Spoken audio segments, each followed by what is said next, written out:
Hey, everybody. Hey. This is take 2 of episode 2 of Usually Disappointed. Mm-hmm. It's your boy Ethan. And this is your boy Ben. And Andrew's not here because, like a cringe-ass nene kid, he got Elias laughing in the other room. He works on weekends because he's a slave to the Walmart Corporation. Mm-hmm. I jumped that ship years ago, so... but good on you, Andrew, you making that dough. Did not mean to make that sound. Nice sound effects, my dude. Yeah, thank you. That was my bad of throwing my phone to the ground. I had to hit a music sheet thing stand. I'm illiterate. Anyway, episode 2. We're here. Andrew will more than likely be back for the next episode, which will more than likely be recorded close to, if not on Halloween. Probably. Yeah, because 2 weeks from now will be the 30th, which will be sick. Spooky season. Yes. So I wanted to say right from the get-go, the not elephant in the room, because nobody cares. The initial plan for this show was that we were going to have alternate between a movies and games show. So it's like, hey, first episode we're talking about video games, next one we're going to talk about movies, and then keep alternating. Well, I'm the one who spearheaded this because I already have my movie eggs in so many other baskets at this point, that frankly I was just kind of I'm all over the place in terms of providing, movie opinions and stuff in so many other places that frankly I'm just I can't keep doing it and doing it passionately. And for at least games wise, it's a little more minimal. This kind of fills in the gap for that. So we're a video game show now. We're the 10,000th podcast to exclusively talk about video games. So that is an official certified gamer moment. Yeah, that is a pro gamer move, as they like to call it. r/gaming calls it. Anyway, that's pretty much everything here. In terms of preamble nonsense to get us started, but let's go in and start breaking down some big news, because we've had some interesting game news developments over the past little bit. In fact, before we started recording, I probably should have checked to see if there was anything else breaking. So we're recording October 17th, and if something happened within the past little bit, sorry. We'll probably talk about it in the next podcast. More than likely 2 weeks from now. But anyway, in terms of stuff, at least that's somewhat intriguing and worth talking about, I guess, at the moment. The first of which, and the news that I'm the most excited about, that we just filled everybody else in on just recently, our good Lord and Savior Tachanka in Rainbow Six Siege is getting a dramatic rework from where he was before, and I'm so excited. The Lord is about to reclaim his throne. I'm so excited.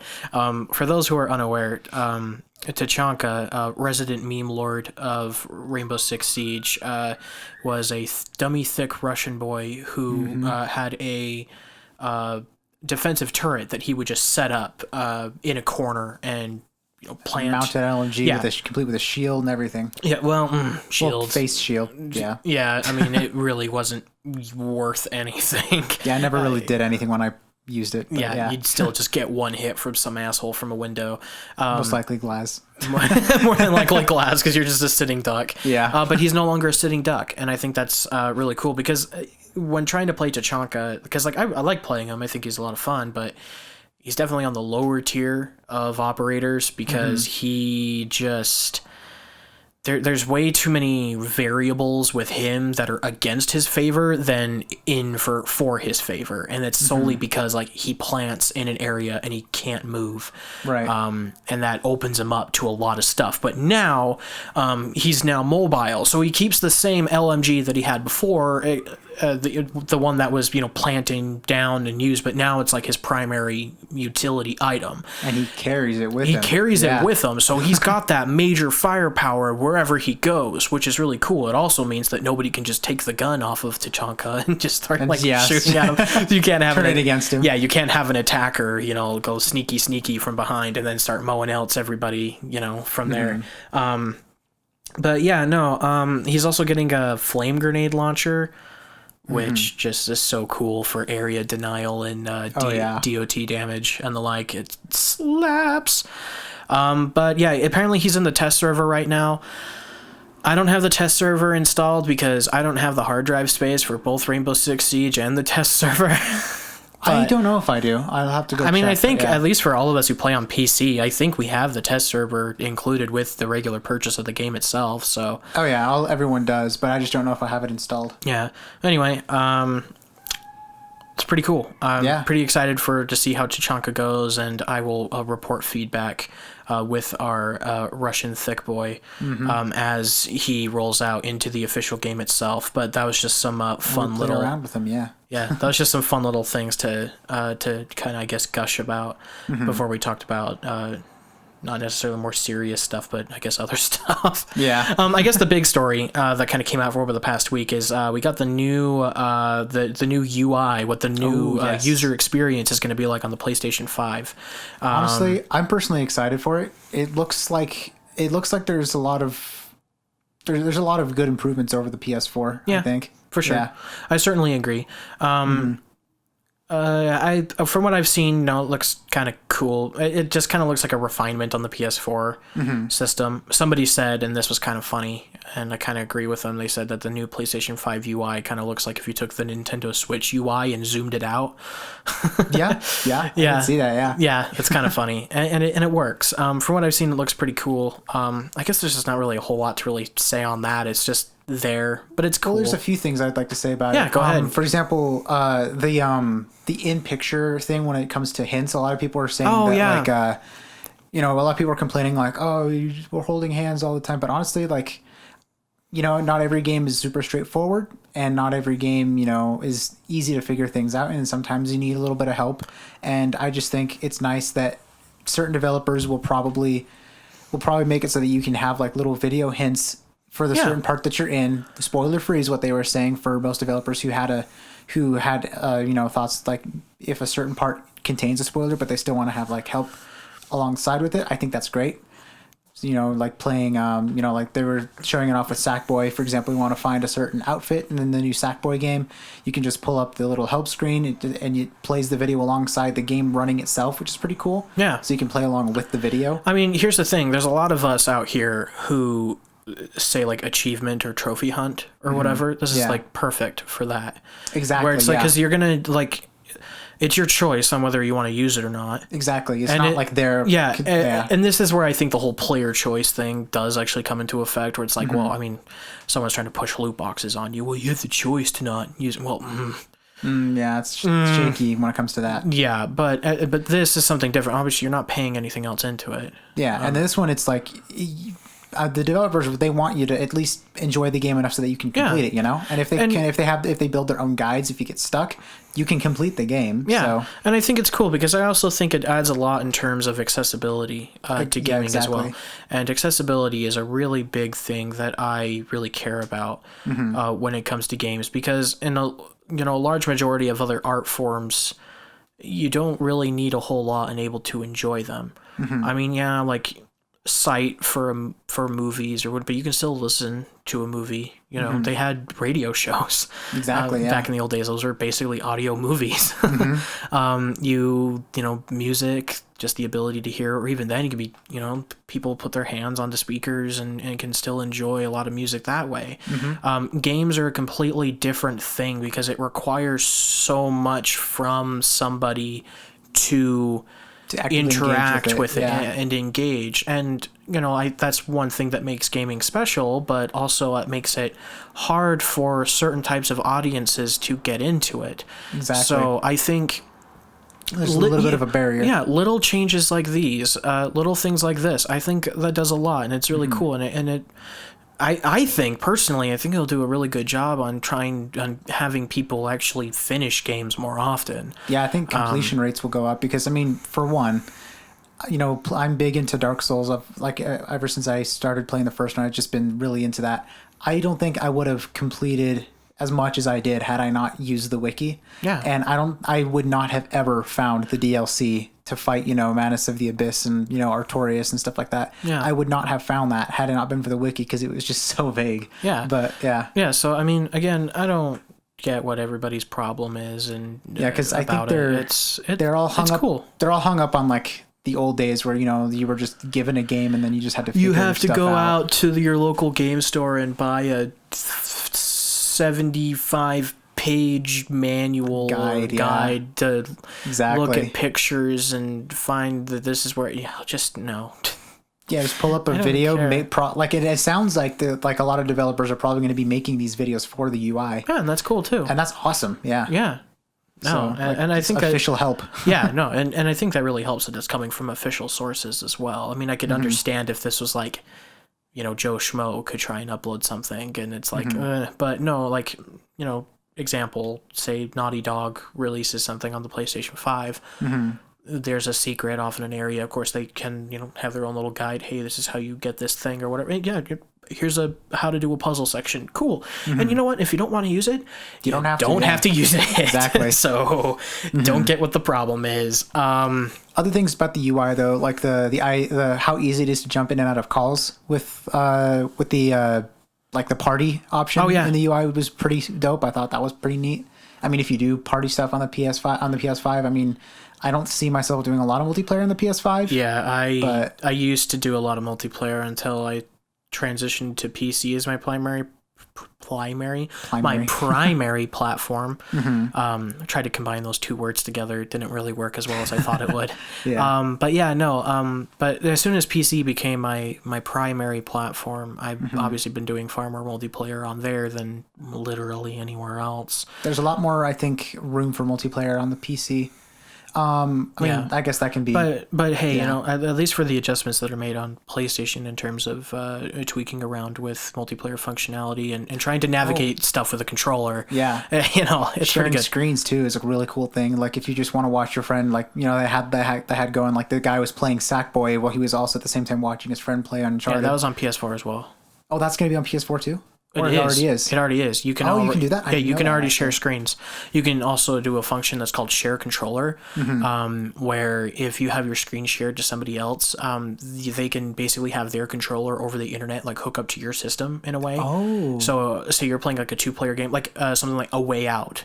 Like it was like kind of like couch co-op a little bit. Yeah, but you can like couch co-op over the internet, I guess. That's sick. I didn't know that. No, yeah, and like it just requires one copy of the game, and you can go from there. That's sick. Yeah, it's already there, but I'm sure that with the PlayStation 5, it's going to, you know, the functionality of it is going to be a lot better. Because I used it a little bit, but not a lot. And from what I used, it's all right, but it does have some notable issues with it as well. It's kind of all over the place on whether, like, does it work, does it not? It's kind of like, yeah, no, maybe. It's a little shaky, I guess, but I maybe in the PS5 they're going to improve it. Yeah. I'm pretty sure they will. I mean, a lot of it is bound to your internet connection speeds, but there are also hardware and software things on Sony's end that they can use to tweak that as well. So yeah, no, that stuff's really cool. Another thing I saw was they're updating the store, I think, to where it's not going to be like it's like a separate like app thing anymore from what I saw. I think from what he was saying, it was going to be like, it's going to be in like the general like home menu thing. And I'm aware that they're doing a whole like overhaul of the PS Store anyway, because I got an email a little while ago saying, oh, by the way, you can't buy PS3 games on your computer for your PS4 or whatever. You have to buy them on your PlayStation, which, you know, it's fine because that's how I bought all my PS games anyway. So. Yeah. I guess if we're kind of done talking about the general UI itself, which overall, you know, really cool. It just feels like a bit of an extension of the PS4. Yeah. Natural progression, but cool progression nevertheless. Looks nice, yeah. This is the one thing that I guess outside of the whole, hints system that's had a lot of people really kind of getting at it with is on the PS5 there's a new voice recording system. Oh yeah. That's going into effect where, say you're in a chat. I know that they do this in parties. I should have looked into it a little bit more, but I don't know if you can do like in game. But if you got someone who's really just going at you, you're getting like a lot of harassment or whatever, you can basically record that conversation, and you can submit that over to Sony, where dedicated moderators, not bots, actual people will listen into that and take appropriate actions from there. I've seen a lot of people complaining about this, about like, the big baby can't take whatever online or whatever. But it's like, this is one thing. I'm about to go on a rant. Here we go. I'm about to go on a rant. Gaming, as fun of a hobby as it is, generally has been rather inaccessible for a lot of people. And we kind of had a bit on that when we were talking about UI. Yeah. But here's the thing. We were talking about physical ability and the like. Imagine being a woman and trying to play, say, like Call of Duty online. Oh, geez, yeah. Or something like that. I have plenty of friends who play games, plenty of female friends who play games, and a lot of them, most of them, don't care to use a microphone when they're playing, which admittedly puts them at a bit of a disadvantage because they can't, give call-outs and stuff. Like they won't play with their team members. Yeah, they won't play games like Rainbow Six or whatever, because that's a game that like you need to talk with the people around you, that you try and coordinate things. Exactly. They refuse to do it because all it is just completely rancid harassment as soon as they mic up. Exactly. All of a sudden you get like, oh, can I suck on your titties and go make me a sandwich and all this harassment that just gets thrown at people. And then just also, I mean, imagine if you have like a really thick accent. Imagine like, say you're I guess like Eastern Asian, and you jump into a voice chat, and then they'll have a bunch of people be like, oh bro, go work your shift at the Quickie Mart, or annoying nonsense like that. All this like harassment, bigoted harassment that's thrown at people like this. And the thing is, people have gotten away with it for so long. Like, I cannot tell you how many times I've received like really, really bad harassment and like homophobic shit and all sorts of stuff thrown towards me, and then I go and I try to report that, and it just falls on deaf ears, and just or you don't nothing even really know if it's doing anything. Yeah, I mean, of course, there's like blocking systems that you can do, but what message does that teach? That doesn't do anything. It just means that you're not going to interact with that person, which I guess that's a good thing. But you know what? If people are going to be like giant shitheads and the like, they've just gotten away with it for so long.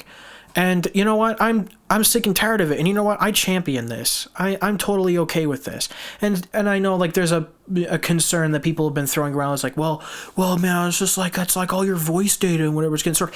Is it not already being stored? Yeah, that's the thing, is when people talk about that. It's do you have a Facebook account? Do you have a Twitter account? Do you have a Google use account? Instagram? Do you have a Google account? Your data, your voice, all the porn sites you go to, all of that shit. All of that. That is all stored, and that is all data. That is all kept up. There's nothing private anymore. If you are listening to this, you are having data taken from you one way or another. Yep, most likely.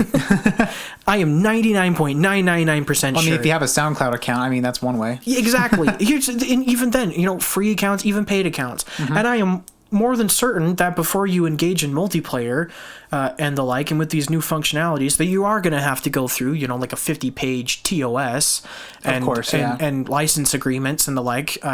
That's going to cover that stuff in extensive detail anyway. So, I mean, again, I get it.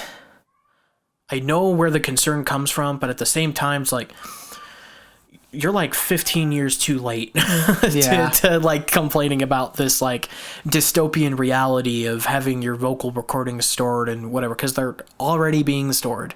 And honestly, if you want to like joke around and make like, I guess, edgy jokes and stuff, like do it in a party with people who like like who you share that humor with, and no one's gonna get hurt. You know, if you really care about that, you know, you shouldn't just be like yeah. throwing around like potentially offensive jokes around strangers anyway. Yeah, that's the thing. Is like when people are upset about being, yeah, when people are upset about being reported, like, and getting their voice recording sent because they said something like offensive in a group chat. It's like, well, first of all, if they're not your friends, why are you saying offensive shit anyway? Yeah, what's the reason? I mean, either A, you're trying to make yourself look cool when you're just like an annoying little shit. Yeah. Or B, you're being purposely, you know, toxic towards other people. There's like no middle ground. It's like one of the two, honestly. Because odds are, if you're in a group chat, if you're, you know, if you got the type of friend group that you like to just like, you know, make offensive jokes all the time, and you're not hurting anyone, and you're in your own little lobby, and you know it's not public or anything like that, then I guess you know, by all means, nothing's gonna happen because no one's reporting you, and you're not hurting anyone. But if you're in like a public lobby and you're just spewing like dumb shit, then people can report you, and I think that's great. Yeah, no, it's certainly really annoying.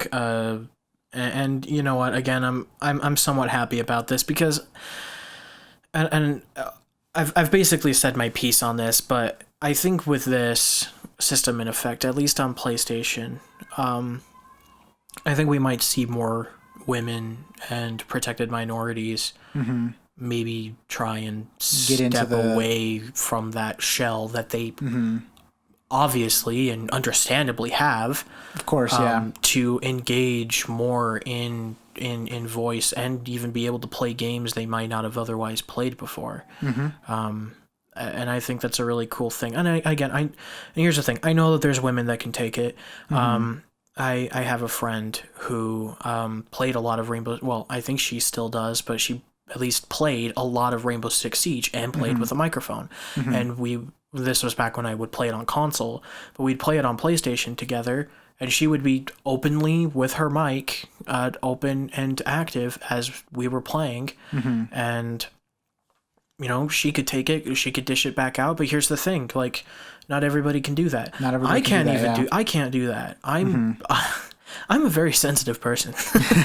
I've made that clear to many of friends and family. I'm very, very touchy, very squishy, I guess is the way I'll put it. Squishy. I'm very squishy. And when I just get like targeted, awful, bigoted harassment that's just thrown my way, that's like, I don't want to fight back on that at all or anything. It just makes me feel like shit and I want it gone. And that's how you do it.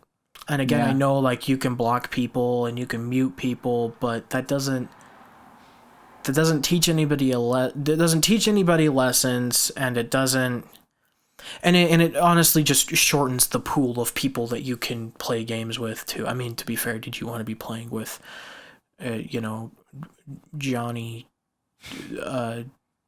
you know, I have sex with my sister in my trailer home. Yeah. You know, asshole, what, I can't think of anything funny or anything to say.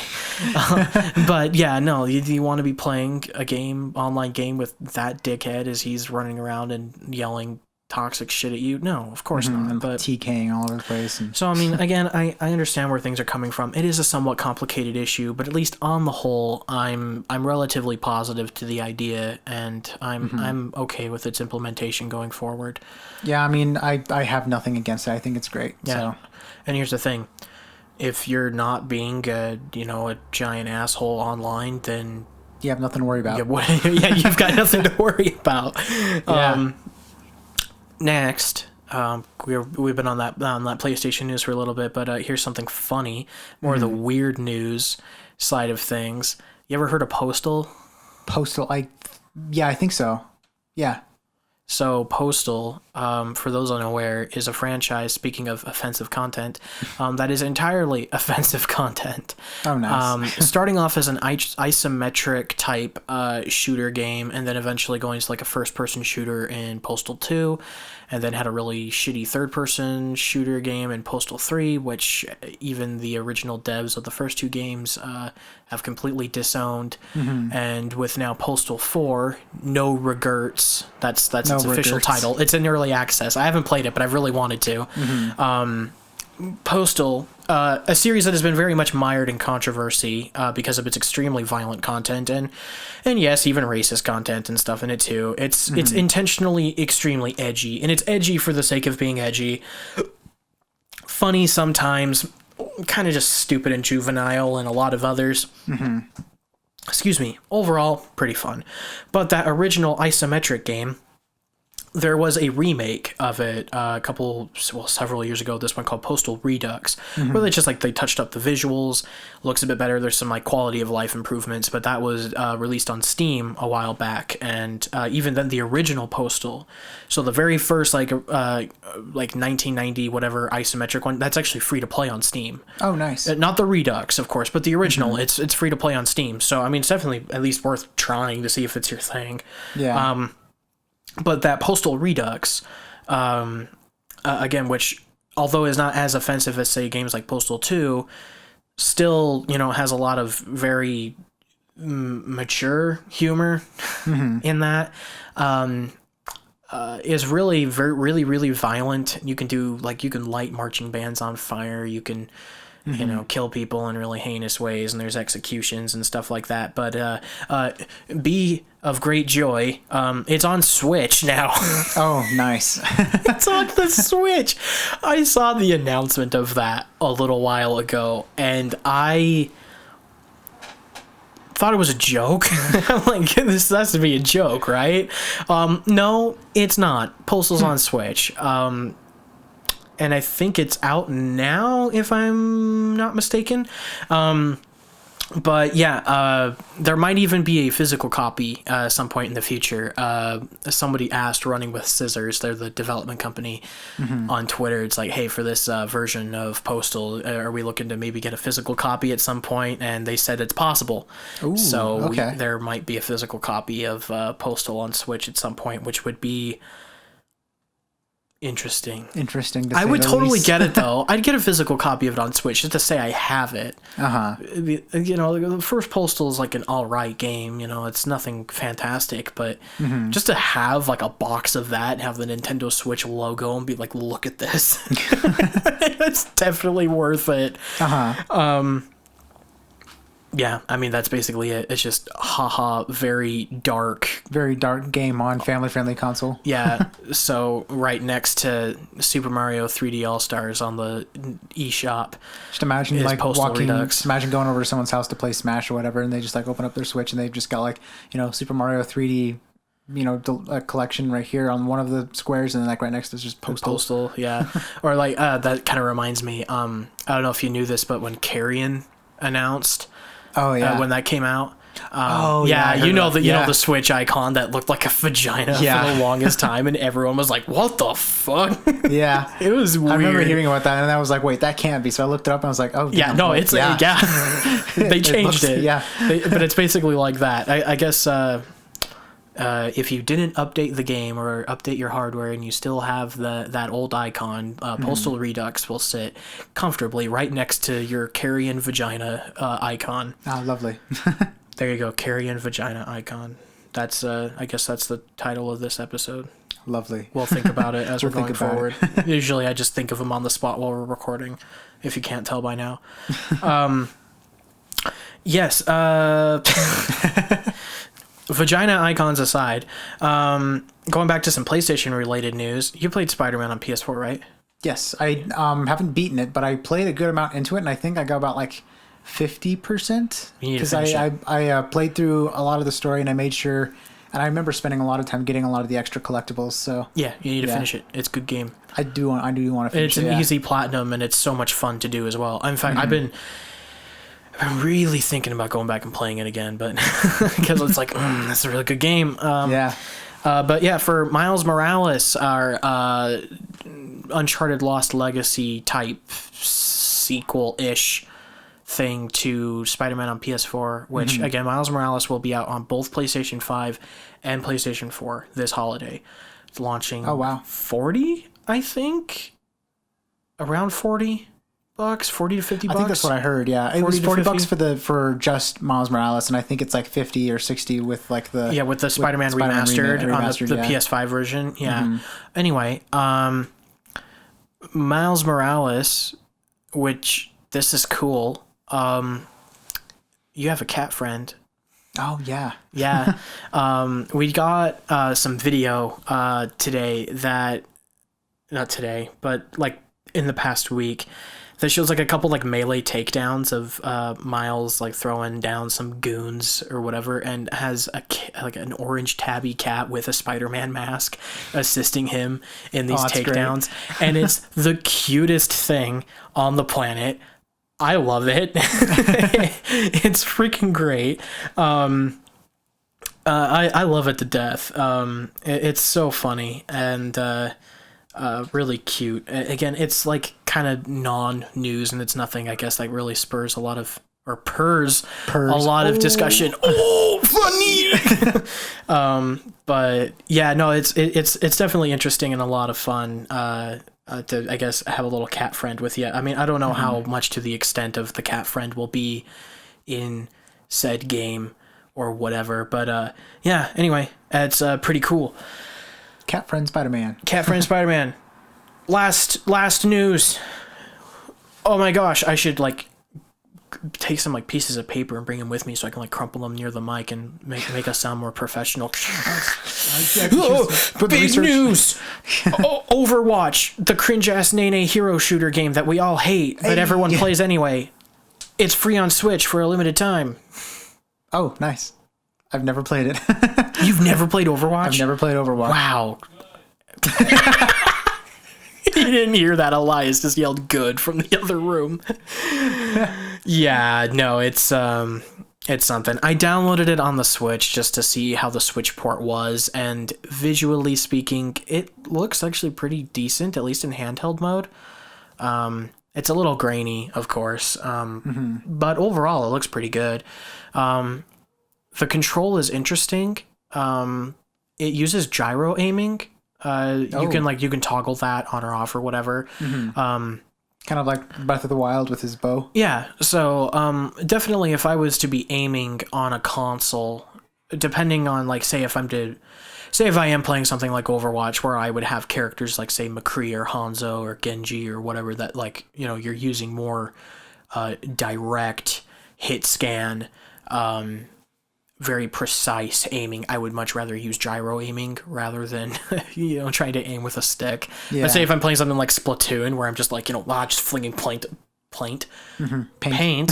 Wow, really having a great job with words today. Yeah, but if I'm just like flinging paint all over the place, then go into the hell if I care. I guess gyro aiming is still pretty cool, but yeah, whatever. It's not that big of a deal. But anyway, Overwatch on Switch is free for a week. I've played through the like little tutorial thing that they have there, and I also played a tiny bit of it online. And it's funny because I downloaded it again on PC. I haven't played it in years. It's been literal years, but I downloaded it again on PC because I was playing some Junkenstein, the Halloween mode, with a friend of mine who we might have on the next episode. We'll get to that in a minute, but but and he'll probably just spend his time bitching about Overwatch, which is totally fine with me. But anyway, we played a bit of that, and the game is mostly intact from where it was before, and I'm like, yeah, okay, like this is like kind of fun. Like, do I love it? No. Is its progression system still the worst thing that the world has ever seen? Yes. Is it still a greedy loot box hellhole? Yes. There's not many redeeming qualities there, it seems. Yeah, not really. I mean, I do have some fun with it, I'll be completely honest, but is it worth like getting into it if you've never played it before? No. But the thing I was getting at, it was because I played a little bit of it on the Switch.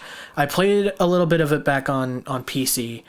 And what's really funny, I think the reason why they were doing the whole like free-to-play week or so on the Switch is because that community is dead over there. Nobody wants to play it on the Switch. I had long queue times to get into games on the Switch version. When on PC, like pretty fast. A minute or so, find a game. Pretty much any mode I'm in. Switch, it's a wasteland, even with this free trial period. Dang. And here's the thing.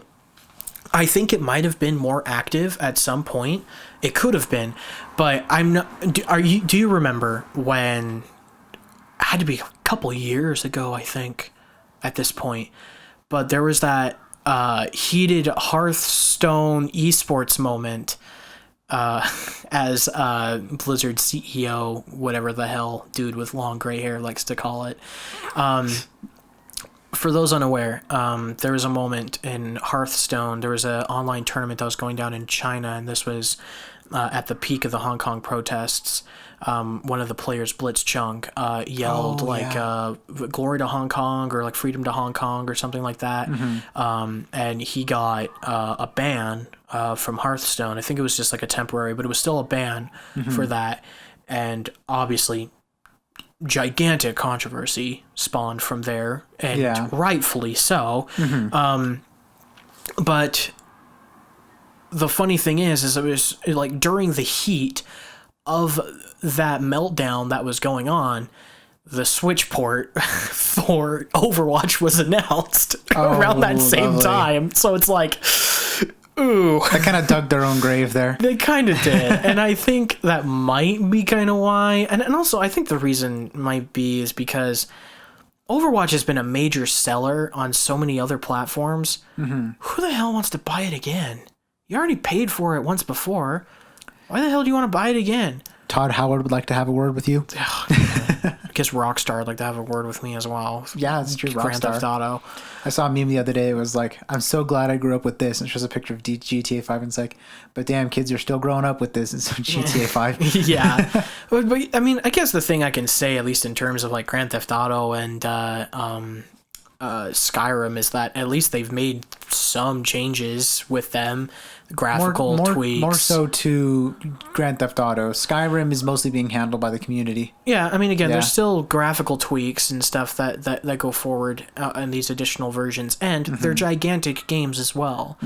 And they're big games with extensive single player modes, and then in the case of Grand Theft Auto, of course, has the online mode on top of that. Yeah. So you're not just paying for a hero shooter that you've played before, and you can't.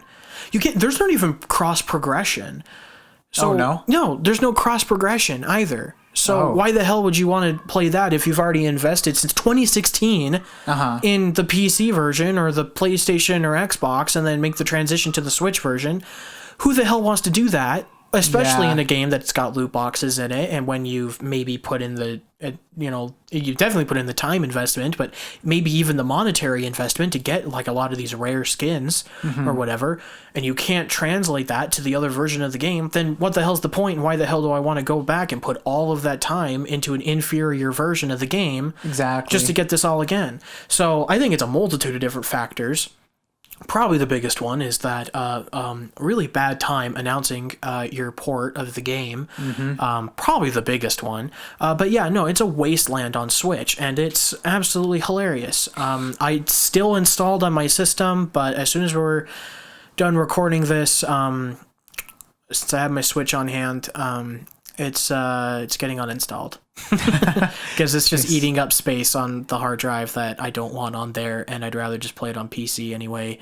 And even then, when I play it on PC, I'm not really playing it a whole lot anyway, even though I've only had it installed for a day, because it's like kind of fun, but it's also really annoying, and I kind of hate it at the same time. So, got a love-hate relationship with it there. Yeah, that's Overwatch. I felt that way ever since the game came out. I've never been really intrigued by it. Like, I've just never really been one for hero shooters either. Just don't play it. What was that other game? It was kind of like an Overwatch, but like not. What was it called? It was like a free-to-play version. TF2. I did play TF2. That one was kind of fun, but again, at the same time, even though I enjoy like a lot of the TF2 characters and a lot of the media that spawned from the TF2 characters and just all that stuff, like SFMs and Source filmmaker videos, all of the memes and stuff. Great, fantastic. But like, there's this other hero shooter that like pretty much is the exact same thing as Overwatch, except like different characters, but basically same abilities. Same thing, like escort the payload or whatever it is and stuff. I tried playing that. I think I only played it for like a day, and then I got bored. Paladins, it was. Yeah. Oh, okay. Yeah. Because I was trying to think, because like I know there had to be something else. Because like I know TF2, I know Overwatch. Yeah, Paladins was the other one. I played that for about a day and got bored. I do have a friend who plays Paladins. At least she used to. I don't know if she's still active in it. I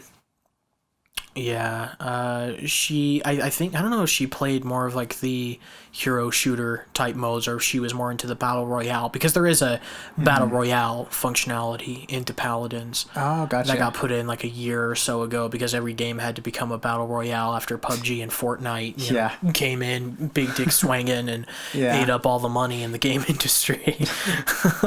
But yeah, you know, it's whatever. Overwatch is cringe. That's the lesson you need to take away from it. Play TF2 instead, everyone. I don't even like TF2. That's my hot take. I don't. I have more fun with Overwatch than I do with TF2. Oh, interesting. Okay. I have more fun with it.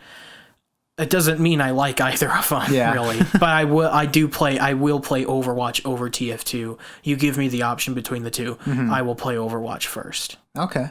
I mean, I guess I don't really have much of a stake in it because like I said, I don't play hero shooters. Yeah. But I've just always found the characters of TF2 to be be funny and enjoyable. They are. They certainly are. There's a lot of charm behind TF2 that I really like. Again, the characters are great. The voice acting's fantastic. The voice acting's amazing. I love it. It's hilarious. But TF2 also overcomplicates itself with a lot of weird systems. They have they have their own loot box system in there with the keys and everything, and they're more expensive than even Overwatch's loot boxes are. And that's a community controlled market as well. That's also just a total shit show.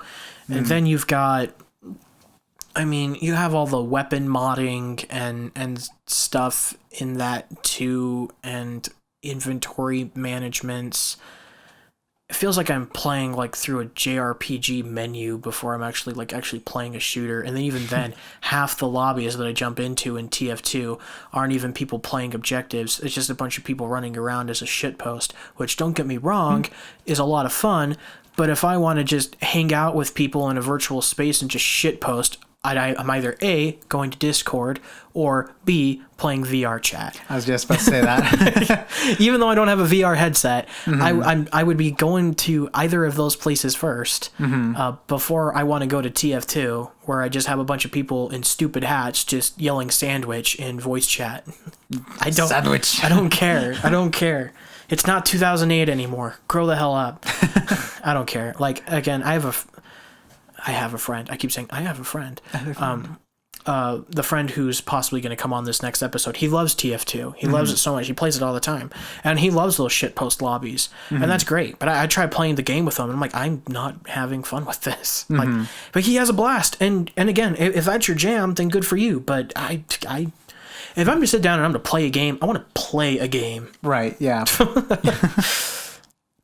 But I guess speaking of playing games, a king of terrible segues here. We've been playing games. We have been. Yes. Ben, you've been playing games. I have been playing games.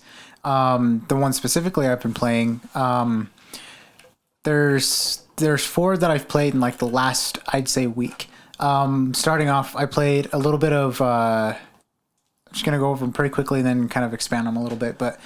Starting off, I played Dark Souls 2 with my buddy Sam, and we played it multiplayer because I've never played Dark Souls 2. I heard it was pretty bad, and spoiler, it is. I hate it. And so I wanted to play with him so we could actually like help each other out and stuff. But yeah, we got... Co-op makes that a lot better too, though. Yeah. I mean, summoning... Co-op makes any game better, honestly. For the most part. I mean, I really did enjoy playing DS1 and 3 alone first because I got to really absorb the atmosphere and put myself into it. Yeah, I'm just meaning like, you know, if you're playing like a really shit game like Aliens, Colonial Marines, or Fallout 76, it's immediately made better when you're playing with other people. So, you know, all your friends or whatever can go like, haha, shit game while you're playing it. And you're like, haha, yeah, why are we wasting our life on this? And then keep playing it. Yep. Yeah, because I think me and Sam played it for like, we played it for like 5 hours. But yeesh. Yeah, we got through I think 2 different bosses, and And then I got stuck on something. Oh yeah, because I killed the dragon rider in Hyde's Tower of Flame, and I didn't realize that made all like the guys who were like just chilling there like aggro on you. Yep. And then that place literally becomes unplayable because like there's just so many enemies. Oh yeah, it's ridiculous. Yeah. And that's like a frequent complaint I have about Dark Souls 2 as a whole, is that it's far more on quantity than quality, and not even So many enemies. And dude. yeah, and the quantity goes by enemies and bosses especially, because there's so many bosses in that game, and so many of them are just repeats or really boring and things that just didn't even need to be bosses. The giant frog boss, why? Oh, the one boss that I got stuck on before I played with Sam was the one called the Flexile Sentry, and that one was annoying because like I did him first try. I never really had a problem with him. I keep having issues with him because like he hits me in the middle of my roll. Like he'll swing at me and I dodge roll, but like I'll take damage in the middle of my roll. I don't know what the hell's going on there. Usually I just like would keep distance and try and just poke like from far away as I can and just keep rolling back and just Maybe I'm just continuously greedy, but, yeah. just continuously keeping distance from him because obviously he has that whole, he can reach behind because he's, you know, a two-sided two-sided enemy. It doesn't really make a whole lot of sense, but if you see what he looks like then it makes sense. But I think the biggest problem with Dark Souls 2 is that it tries to play off of the reputation that Dark Souls 1 had of being hard, you know? Yes. And so it tries to go in on that being like, hey guys, Dark Souls 2 is hard, right? I mean, the first achievement you get in the game, one of the first you get is for dying, and it's called This is Dark Souls. And it's like, oh, yeah, cool, yeah, it's a hard game, we get it. Oh, wow, so creative and interesting. Yeah, and so when I saw that, I was just like, okay, I think I see what I'm in for here. Yeah, a big thing is that hard and good are not mutually exclusive. Just because you have a hard game doesn't mean it's good. No. And you know that's just like a big thing, because I think like the big takeaway, and I think part of this problem is on Bandai Namco, not necessarily from software, but when marketing Dark Souls, it was marketed as like, this is the big hard game that's gonna come and like, you know, crush your balls or whatever. Yeah. Because they had the full version of the game that came out, the full complete edition is called Prepare to Die edition. Yeah. You know, they leaned in on, you know, this is big hard game for you're gonna die a lot. real gamers only.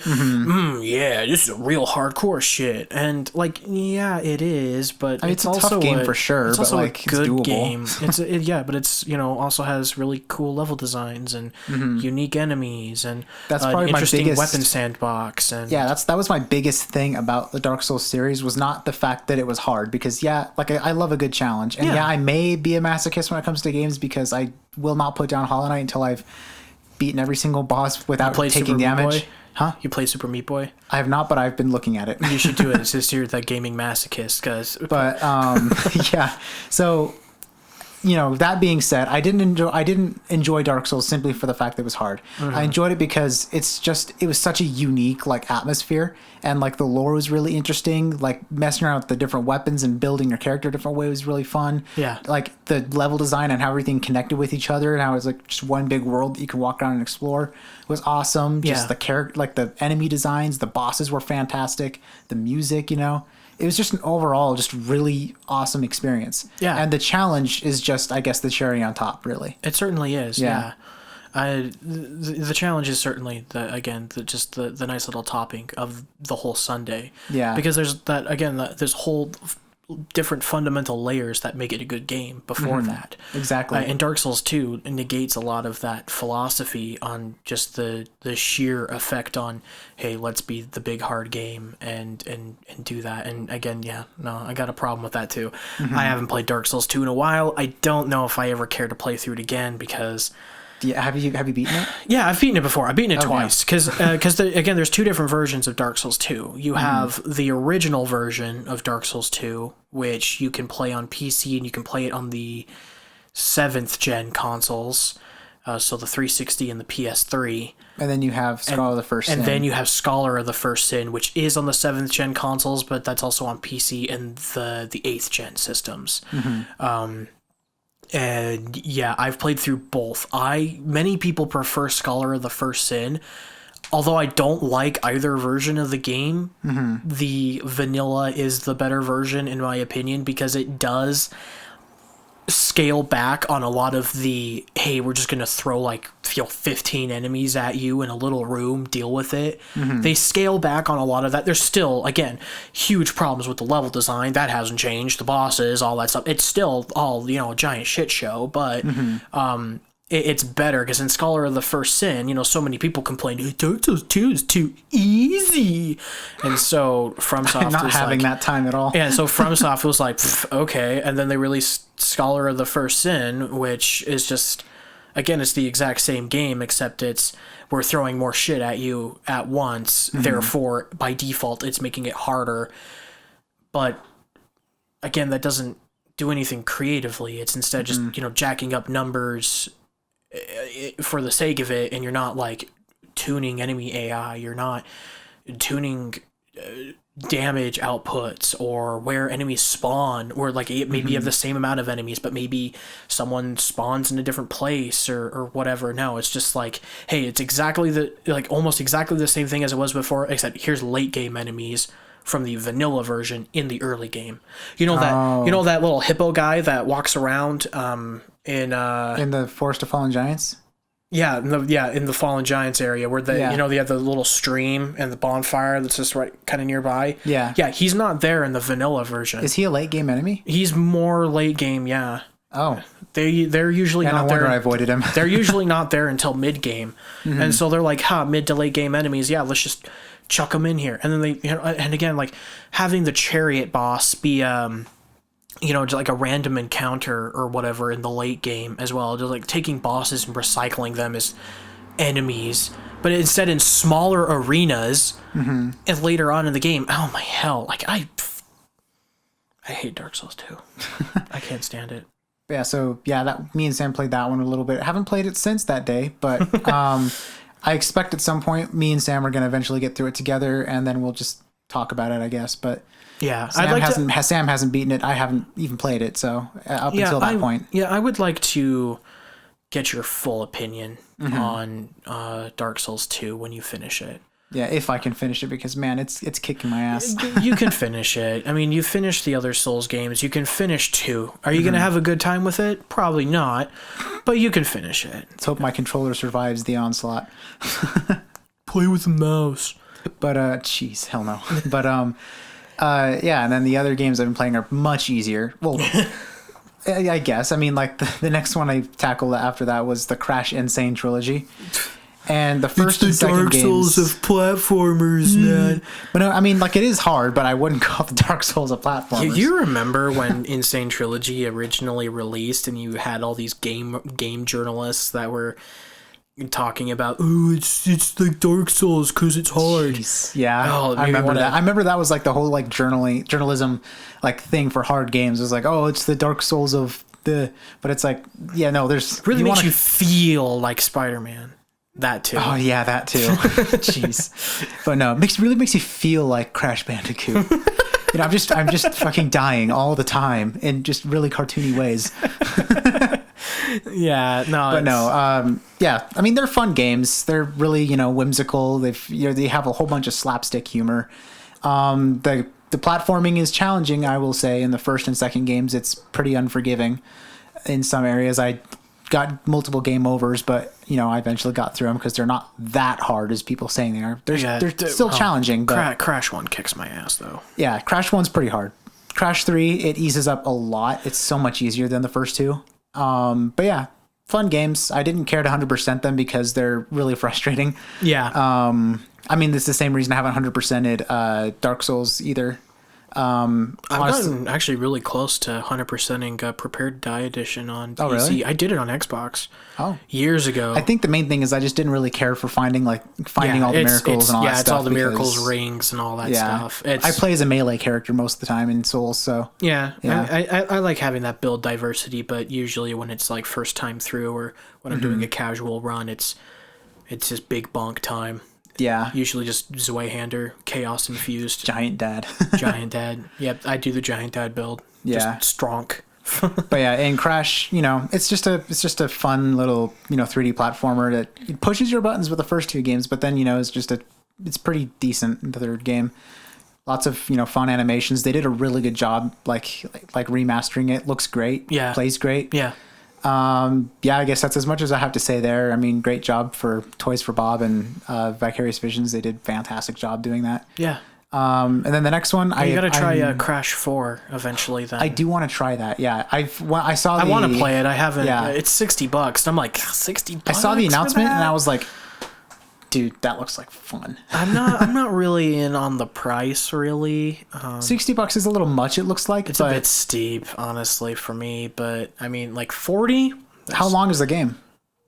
From what I hear, there are quite a lot of levels to it. Like, I think you definitely get your money's worth out of it. And there's a lot of replayability, I heard, because of the different filters you can do and different abilities you have. And different clearing objectives. So it's like, you can always go back and replay levels to do certain things and the like. So, there's a lot to it. But I guess for me, it's like for a platformer like that, I don't know. I just like a traditional 2D or 2.5D platformer because Crash is a 3D platformer, but it's not like it's not like Mario 64 3D platformer.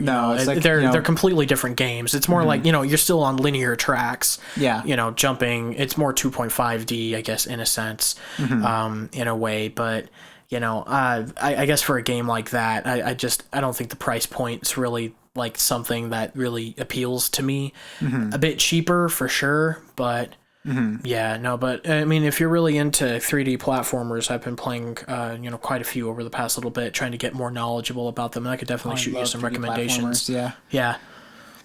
Anyway, Crash, pretty fun trilogy. Yeah, haven't 100%ed it, but after putting about 10 hours into the entire trilogy as a whole, I was about the halfway point of achievements anyway, so it's just like that's a good point to leave it off and move on to the next thing. So yeah, I feel exactly. Yeah. So that's two of the games I've been playing. And do you want to switch off, talk about games? No, go ahead. You finish. Okay. So speaking of 3D platformers, next one I've started on, and I haven't finished the trilogy yet because they're much longer games, is the Spyro Reignited games. Yeah. And honestly, I really love them. I love them too. Yeah. I like them more than Crash because... Yes, I agree. Yeah. I agree. Because there's more exploration to them, for one. That's what I kind of mean by the full 3D platformer. That's Yeah. Spyro kind of fits that mold a lot more, honestly. Yeah, I love... The animations are fantastic. I freaking love the animations. They look amazing. They put a lot of care and passion into this remaster and Definitely. remake. I mean, same with Crash, but I mean, I really feel it in the Spyro ones too, because I really feel it in Spyro. Yeah, I played most of the Reignited trilogy somewhat recently. I still haven't finished 3 because, if I'm to be honest, I'm really not liking 3 as much as the other two. Interesting. That tends to be the one people like most. Yeah, I don't know. Spyro 2 though, that is like the boom. That's the peak for me. Spyro 2. That's the one I'm currently playing right now. I just barely started it. Yeah, last Spyro night. 2 is great. I 100%ed the first two in the collection, and I'm planning on doing it in the third because I've been playing it on PlayStation 4. Yeah. That's where I got my copy because I got it before I made my primary PC game transition, and I was doing the platinum trophies in it. So I got the platinums in 1 and 2, but not in 3. But I kind of fell off of it for a little while, but maybe I should finally pick it back up and finish 3 and maybe platinum it. Yeah, I mean, I haven't played 3, so I don't know what it's like yet. But so far, I 120%, and I guess that's what the thing is. Yeah. If you get to the end of 1, but I completed 1. Absolutely enjoyed it. It was fantastic. Voice acting's great. Animations are great. For sure. It looks beautiful, and it's just an overall fun game. I love the exploration. I love collectathon games. They're great. And then I started playing 2, and from what it looks like, 2 seems to have a little bit more interesting of a story, and for one, and there's more characters that they introduce, which seems cool. It seems like there's a little bit of differences in terms of how the life system works and what you're collecting and stuff. So, yeah, for sure. Yeah, it's a bit different, and I kind of appreciate those differences a bit more. I certainly agree with you that I enjoy Spyro a lot more than Crash because I've played both collections and I've had far more fun playing Spyro than Crash. Spyro is just a lot more relaxing too because I just finished because I'm doing school right now, so I just finished my homework. I get all the stressful. I finish work, finish homework, get all my stressful stuff out of the way, and then I just sit down and then I just I just explore. You just vibe. Dragonland. Yeah. Just let's all go to Dragonland. Yeah, exactly. Yeah, do Dragon Tales. And then I just go collect all the treasure, and flame all the Gnorks and stuff. Dragon Tales, Dragon Tales, Dragon Tales. Little PBS Come kids. along, take my hand. Let's all go to Dragonland. Sorry, Spyro. That is gonna you've planted an earworm inside of me. I'm gonna kill you when we're done recording. Cool beans.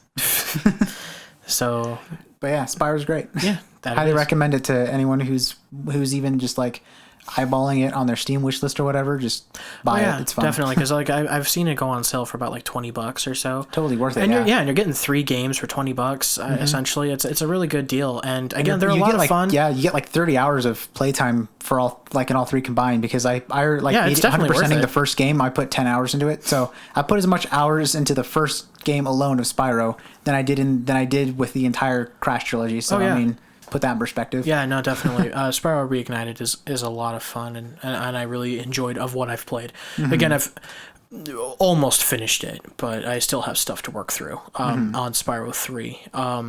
But I fell off of it for, I don't know, who knows how long at this point, but I'll pick it back up at some point. And when I mean at some point, who the hell knows?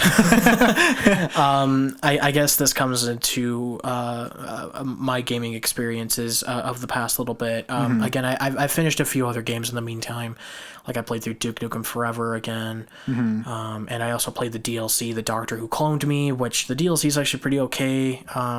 Duke Forever, it's Duke Nukem. I'm Duke Nukem. I don't know. It's kind of, it's whatever.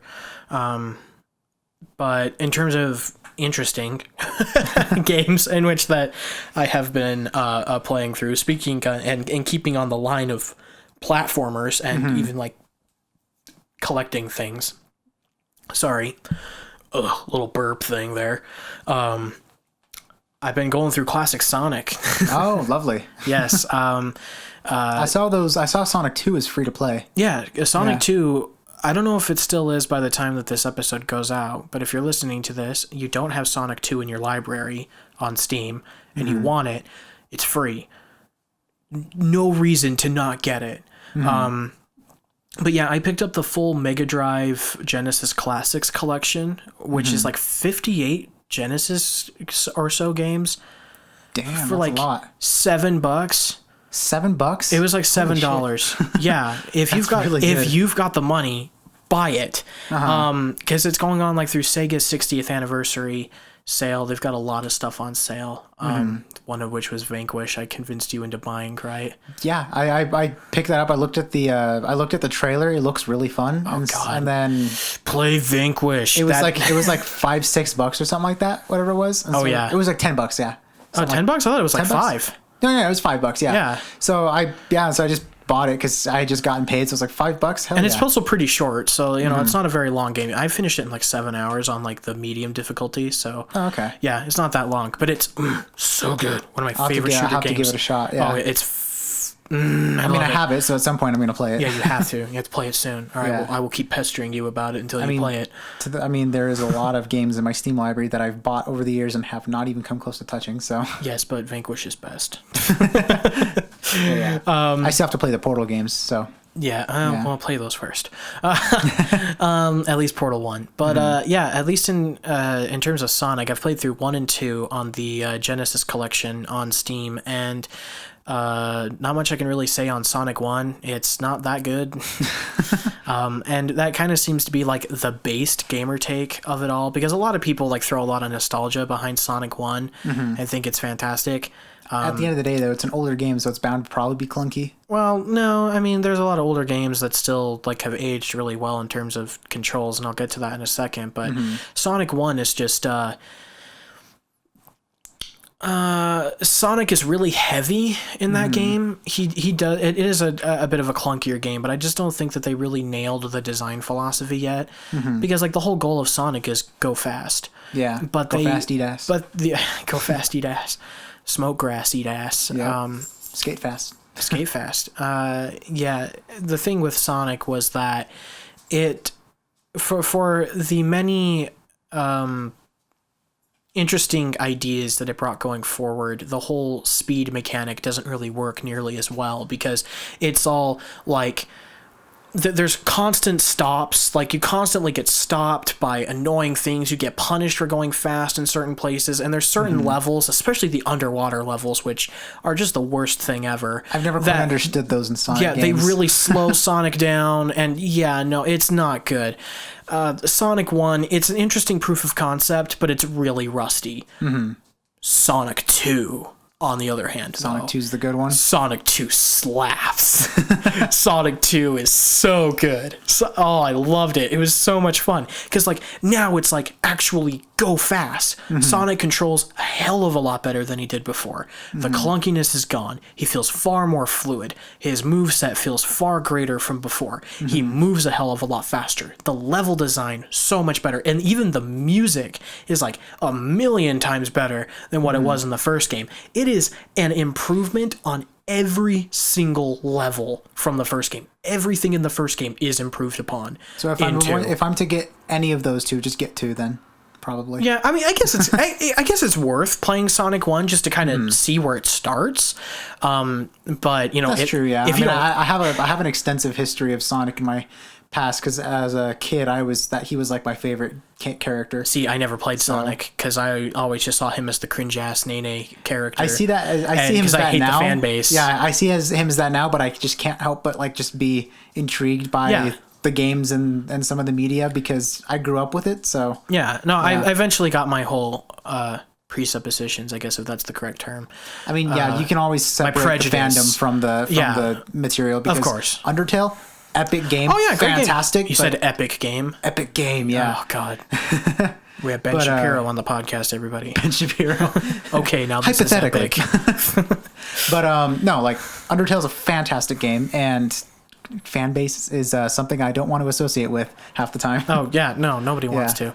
And I definitely don't want to associate with the Sonic fan base. Oh yeah. I do feel bad for Chris Chan, though. I've only seen a little bit of. I don't know the extent of his stuff, but I've seen enough to know who he is and what he kind of did. So Sonichu, Christine Weston Chandler, she's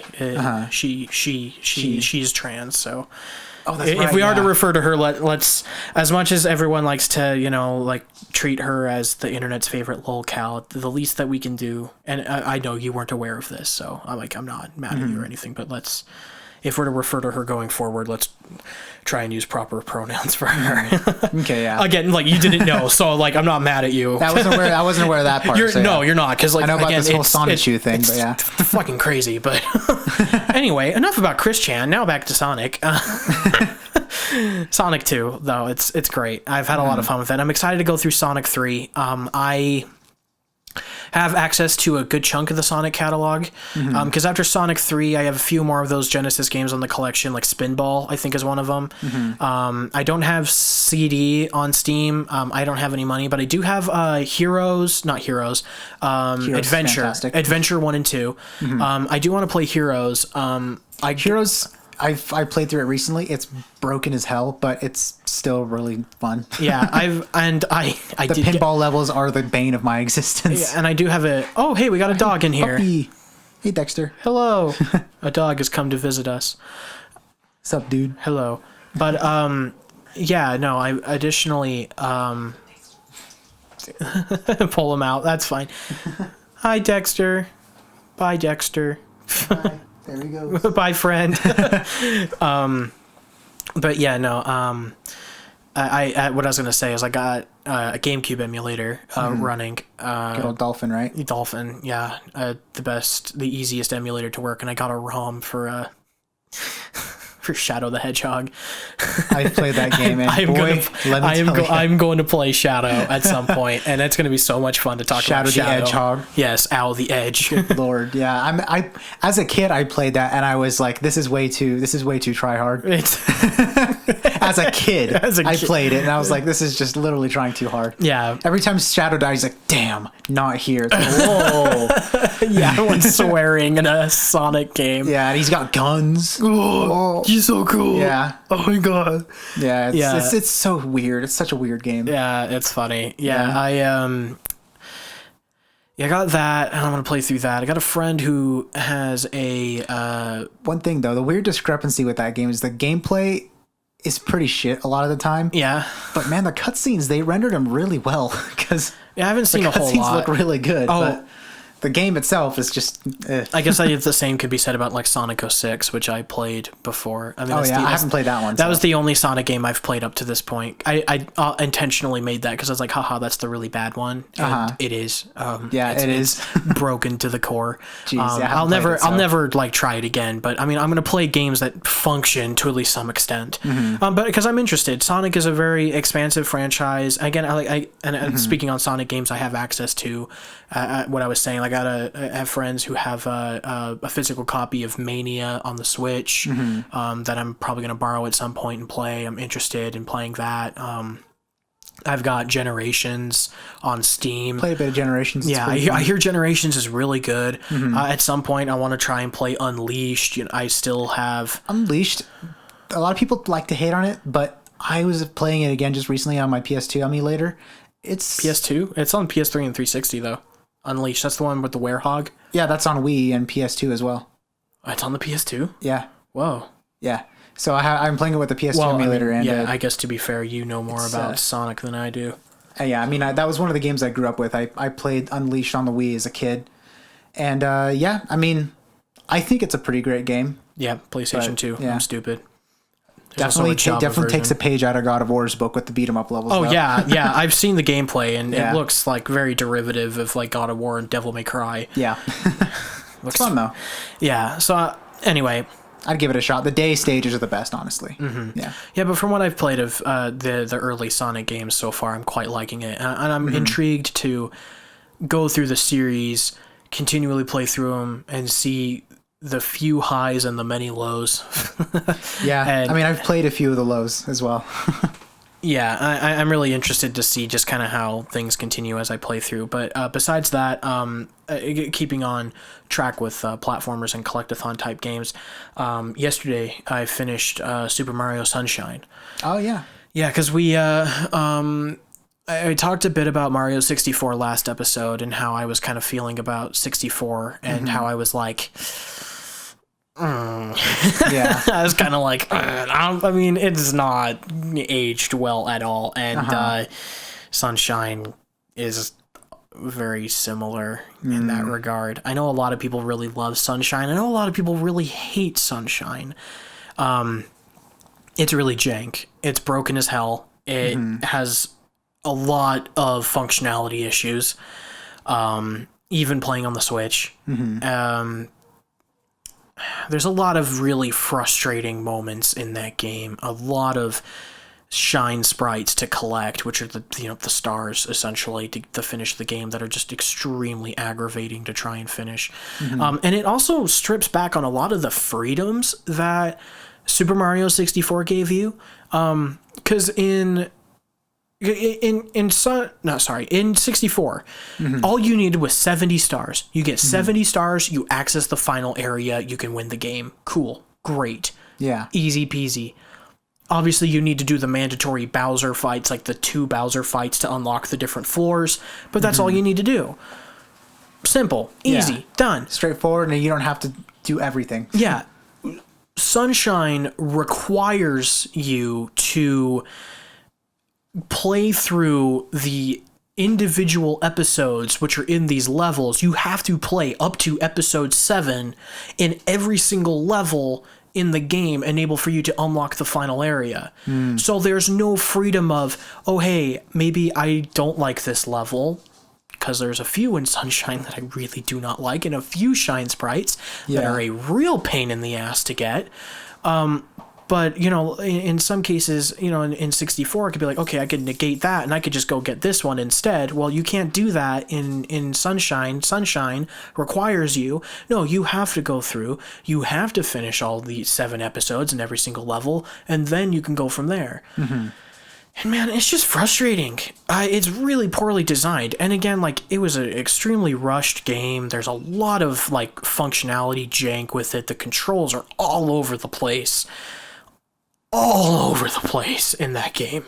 It's a real big shame that it didn't get the reignited treatment, honestly. No, yeah, because Sunshine has a lot of potential. I think if you strip out the linearity of how you're forced to go about to get your shine sprites, and if you fixed a lot of the code in there, because there's so much jank in it, I think you had the potential of a really fantastic game in there.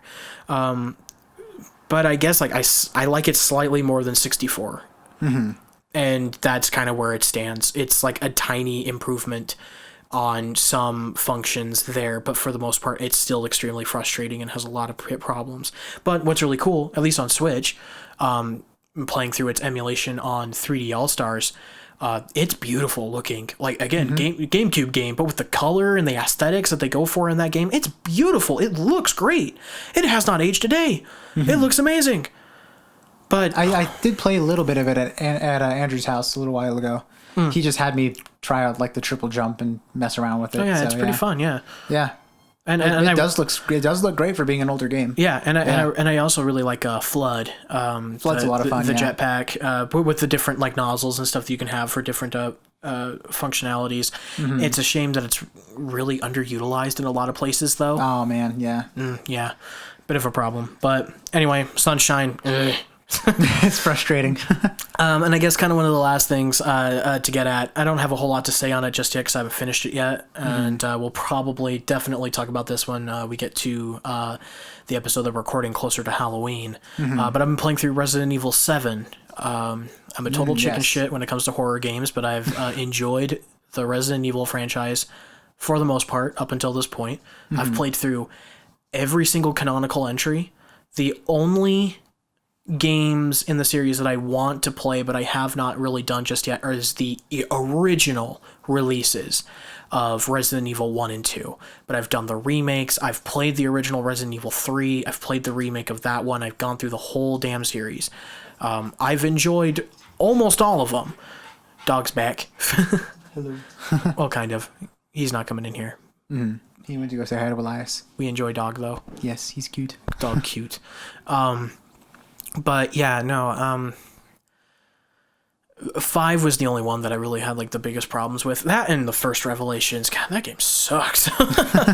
Revelations blows. Revelations 2 is pretty good, but not the first one. First one's pretty bad. First one sucks. It's a 3DS game that basically got like a PC and console port.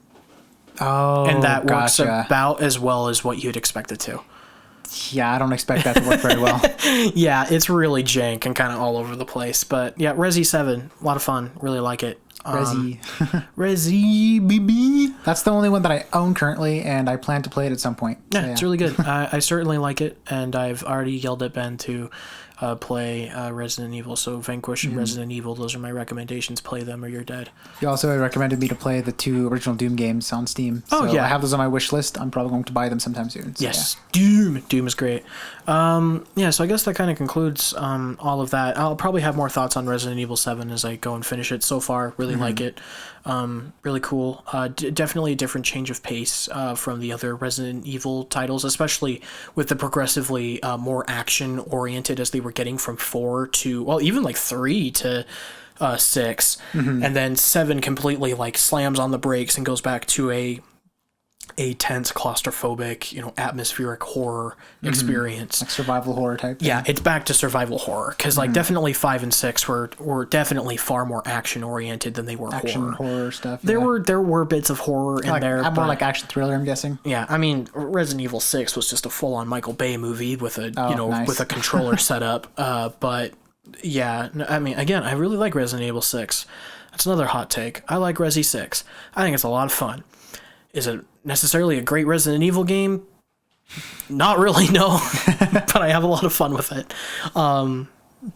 But yeah, I guess this leads us to the very final thing that I wanted to talk about today, because we were talking about the big elephant in the room, right? There's a big elephant in the room, and I think this is going to be really interesting to talk about because we're of two minds on this. None of us are on like the super extreme sides of each one, because I mean, Yeah, because we've already talked about this in the last podcast a little bit. Yeah, you're a little bit. You're definitely not hating it for the same reasons a certain subreddit hates it, and just certain people online in general do. Yeah, and I visited this certain subreddit, and man, it's.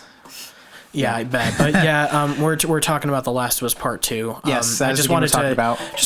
Just kind of wanted to conclude on The Last of Us Part 2 because shortly after we recorded our first episode, I finished the game. Mm-hmm. And when I finished The Last of Us Part 2, I was like, okay, well, I got through the rest of it. I already knew what was going on story-wise up until the ending. And by the way, this full story spoilers for Last of Us Part 2. Spoiler one. I mean, because I guess there's not a whole ton that, like, I don't want to repeat a whole lot of what was said in the last episode, because, again, I have a lot of problems with its functionality in terms of, violence begets violence, and... That term that's overused a lot, ludonarrative dissonance. Yeah, well, I mean, and it's there for a reason, though, especially in that game, and how the game, like, forces you to go through, like, extended scripted sequences of flashing extreme violence in your face, and then tries to make you feel bad about doing it when you didn't have the choice but to do it otherwise.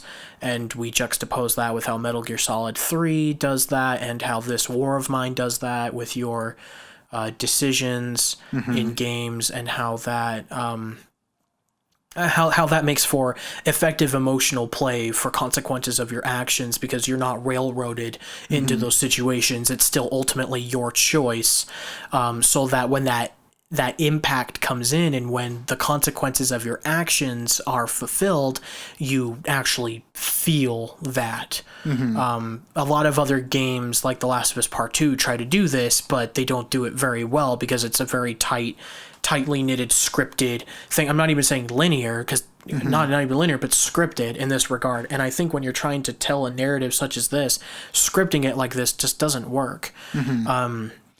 But that's my piece on that. Again, we went into more detail beforehand on that in the last episode. If you wanted more context on that, you can check that one out. But there's no need to drag out the conversation on that when we already talked a little bit about at least this aspect. One thing that I've been thinking about is I remember when I played Part 2, I didn't really tend to internalize those things as being my actions.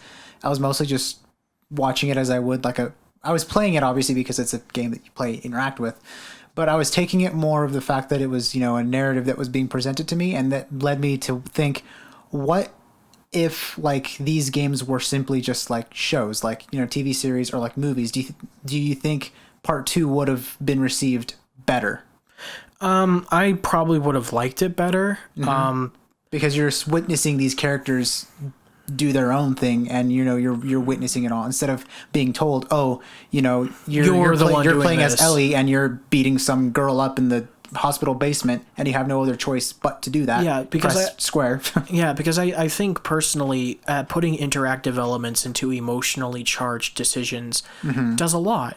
It does, yeah. It does a lot of interesting things in terms of playing with the mind of the player. Again, I go back to Metal Gear Solid 3. I go back to this War of Mine, but also games like Papers, Please, and Undertale, great example. And even I had the example on the top of my head, but it totally escaped my mind. But there was a game that I was thinking on. Is it going to come back? The Walking Dead. Yeah, the season 1 when you get to the end, and when Lee got bit, and who you've been playing as the whole game. You got Clementine. You have the decisions to make at the very end. I felt that shit, man.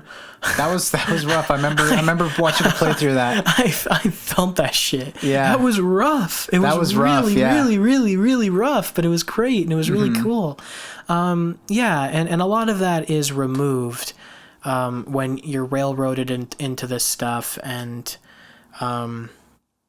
again, I feel like if you stripped that interactivity out of the story of The Last of Us Part 2, although I still think that there are core story-related issues and a lot of problems to be had with it, there definitely are tweaks that need to be made in terms of pacing and structure. But I think the narrative experience as a whole would be a lot better if you did strip out that interactivity, and if you just made it say a mini-series or something like that. Because I think taking it'd be a lot better. Yeah, because there's a good narrative in there. There is a great narrative. Yeah, I mean, there's a lot of character development, a lot of character motivations that are, that enter and exit in their own ways and stuff like that. There's just a lot of really interesting stuff going on. And that's why, like, I agree. At this point, I agree that the ludonarrative dissonance is a problem. But I think the narrative on its own, if you take away that part of, like, you're being forced to do this and feel bad about it, I think on its own, the narrative is a pretty decent narrative. Like, yeah, it's very strong. I would say so too, but this is where I kind of get into my issues related to the narrative. My biggest one is that it's way too long, and I know that you agree on that to an extent. By the time I was playing as Abby, and the whole Seraphite camp was on fire. Yeah. I was like, okay, this has got to be coming close to the end, right? And not really. Yeah, there's a whole. There's a whole like 5 more hours. No, it's about like maybe like 3 to 4, but something like that, yeah. But still, that's. But at that point, I was like, okay, we're coming close to the end here. We're eventually get there. I mean, Abby's gonna run into the theater, and Abby and Ellie are gonna have their show off, and it's gonna end, right? Right? Yeah, no, not really. No, they drag it on after that. They do, and yeah. So the story ends like at least 3 times before it actually ends, and that's a big problem. I personally would have thought myself if maybe, and I know that there's important story stuff that happens once Ellie's at the farm, and you have that whole moment when Tommy comes over and talks about, hey, we've seen this third Thun Abbey girl is over in California. Obviously I can't go there because after my face gunshot, like, and my leg, a lot of my nerves are like really wigged out. Not a whole lot I can really do. But Ellie, you're functioning. I just send the girl with PTSD to go. Yeah, the girl who's struggling with an absolute immense amount of mental issues, and who now has familial responsibilities, who's now a mother. Let's send her to a wife, nonetheless. Yeah, mother and a wife. Yeah. Now to go and well, maybe not a wife, because I don't know if they were officially married. Well, at least a partnership between her and Dina. Same general concept. They were partners, romantic partners who were sharing the kid together. They're parents of the kid. Parents, yeah, that's probably the biggest thing. Yeah, but yeah, and then Ellie agreeing to go after that, like, just didn't make a whole lot of sense to me at all. Like, why would she go? And there's not really a whole lot in terms of development and, I guess, drama between Dina and Ellie before Ellie takes off, and it's done, like, really rushed in that regard. And then, like, that whole gameplay section in California that just goes on for way too long. The moment when you had like the chained up zombies, you could like shoot the chains and have the zombies run around, that was fun. Yeah, I really liked using the zombies to go and attack those people so I could just run to the objective. Yeah, and whatever. So I'm like, time for me to go. See ya. Yeah, that was pretty fun. That was really fun. Setting the zombies and the people. Oh yeah, it was great. But yeah, no. Gosh. It just keeps going. And then the final fight at the very end when you're doing your fisticuffs brawl between starved Abby and I'm on the verge of death Ellie, and they're beating the shit out of each other, and it just felt gross. Yeah, that was one thing that I felt when going up to that, like, Ellie, she threatens Lev, yeah, and then, it was and then just so evil and vile. Yeah. And here's the thing, like, I understand that The Last of Us Part 2, narratively speaking, one of the primary themes is that you are seeing Ellie, who was obviously a good person in the first game, turn evil. And that's a really cool story to take. Yeah. But with the length of the story, the pacing of the story, and just how it tries to shove all of the major villainous bits there at the very end to just rush it there at the end, it was just disgusting. It felt so gross. And I think I was just really uncomfortable with the final boss fight, just because of like the situations leading up to it, the context that it was in, the fact that Ellie had a knife and Abby didn't and stuff. It wasn't really much of a fair fight. Abby was, getting cut up and stuff. And no, I feel ill even talking about it. It's just, it was a rough boss fight, and that's like, for sure. I get, and again, like, I know games can elicit more emotions out of you than just juvenile joy and fun. There's more out there. And once again, I've named other examples of games that do pull from other cores of emotions and do it phenomenally well. But with all the baggage that leads up with The Last of Us Part 2, when it tries to get serious and when it tries to get into the nitty-gritty, it just fumbles with it, and it just feels like it's just reveling in its filth. It's like a pig that's just rolling around in mud and shit and just enjoying every second of it. And that's what The Last of Us Part 2 feels like at several points. Speaking of the theater battle, because you touched on that briefly, when you're done with that whole Metal Gear Abby section, throwing the bottles at Ellie and beating the shit out of her and whatever, you get to that moment when Dina tries to attack Abby, and she gets shot with an arrow by Lev. I think Lev shoots her with an arrow. I know she's shot with an arrow. I think Lev does it. I think so. But like Abby pulls Dina up unconscious. There's just blood everywhere. The lights in the room are red. It's obviously there to just feel just really aggressive, but you're sitting there and with that knife up to Dina's throat, and then Ellie once again is just screaming for a mercy. She's like, no, she's pregnant, and then Abby's just good and presses the knife up closer to her, and with all the blood, all the realistic blood that's dripping down the arms of Abby and the face of Dina and the face of Ellie, and it's all over the floor in that scene, and just all of that muck and filth and the reveling and the celebration of the violence between the characters in that scene. I was like, this is disgusting.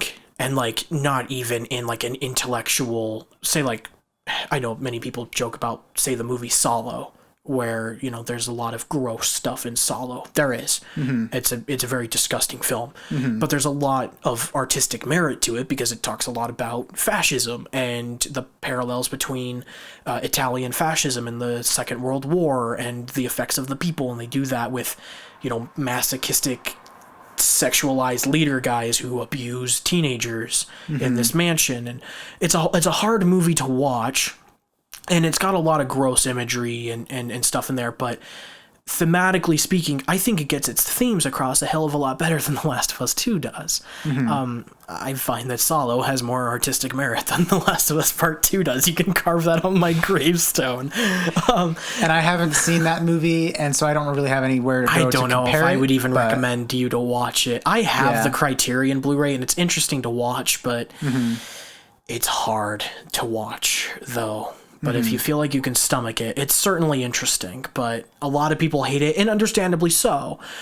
Just as much as I can understand why a lot of people love The Last of Us Part 2. Don't let my negativity of this detract from how you enjoy it. If you like it, then I'm very happy that you do. But again, I see so many narrative issues and so many moments, again, where it's just like, violence. It's like, you're doing this and you're supposed to feel bad and you're supposed to revel in this and the characters and all of this. And it's just like, you're just railroading me through like just a roller coaster of just like me wanting to vomit. And is that fun? No. And maybe it's not trying to be fun, but does it make it engaging? No, because your story's like, 26 hours long when it only needed to be 15. Yeah, exactly. And you paced it like in such a terrible way. And honestly, like as we preface this part of the podcast with, I'm in the camp that really enjoys Part 2. Yeah. Obviously, I don't think it's a perfect game because I'm also not in the camp that absolutely worships it. Those people that are like, it's like, yes, it's the pinnacle of gaming. It's like, well, no, there's a lot that's better than Part 2. Yes, obviously. But I did really enjoy it. And, part of that was just because I thought the narrative was really interesting. I thought the characters were all really well done for the most part. And honestly, overall the game looked great. I loved the gameplay. The music was phenomenal. I think there's just a lot of good things about it that aside from that made it so that the narrative issues didn't quite detract from the overall experience for me, because I did see those issues. Playing through, I was like, it is a little overlong. It overstays its welcome a little bit, because by the time I got to the barn section, I was like, okay, this is where they're going to end it off, right? I mean, it sucks that maybe we didn't get to kill Abby because we were all wanting that revenge. think most people were at that point. And and in that fight, I would have felt better if that would have happened, because Abby was still, an equal. They were more or less on equal ground. They weren't, within inches of death. Yeah. So yeah. I mean, I could have had it end there and been like, cool, but then it had to go do the whole California thing. And whereas I think, like the whole, like, setting zombies on people was fun, and like some of the more intense fights were in that area. So gameplay wise, that area offered a lot more interesting stuff. But I just think narratively, we could have probably done without it, maybe. Yeah, definitely. I certainly agree. There could have been a lot more to it that, I think, phrasing, I think there could have been a lot less to it. And I think that would have... It could have used a lot of trimming of the fat. For sure. A lot of fat needed to be trimmed from it to make it a lot better. So I think we agree on many of the core issues. The core issues, The Last of Us 2 is an ultimately flawed game. It's not a perfect game, but I think I personally think it's a good sequel to Part 1. And, it defies expectations. It doesn't, it doesn't play the easy route. It definitely takes it definitely makes a lot of hard decisions. And I think there's a lot of praise to go about that, but again, it's just when it's presented so sloppily and it's just not handled well at all in so many places, and when it's just, again, too long and the pacing is just all over the place, where it's like going really fast and high octane, and then it just like slams on the brakes, and then it just crawls for hours, and then it's like, oh, now it's really fast again, and then it crawls. There's no real like sense of actual pacing to it, and the narrative is jumbled, and characters are just like, don't care about a whole lot of them. The best characters in the game obviously are Joel, Ellie, Abby, and Lev, and like that's it. And almost anybody else, I just could almost care less.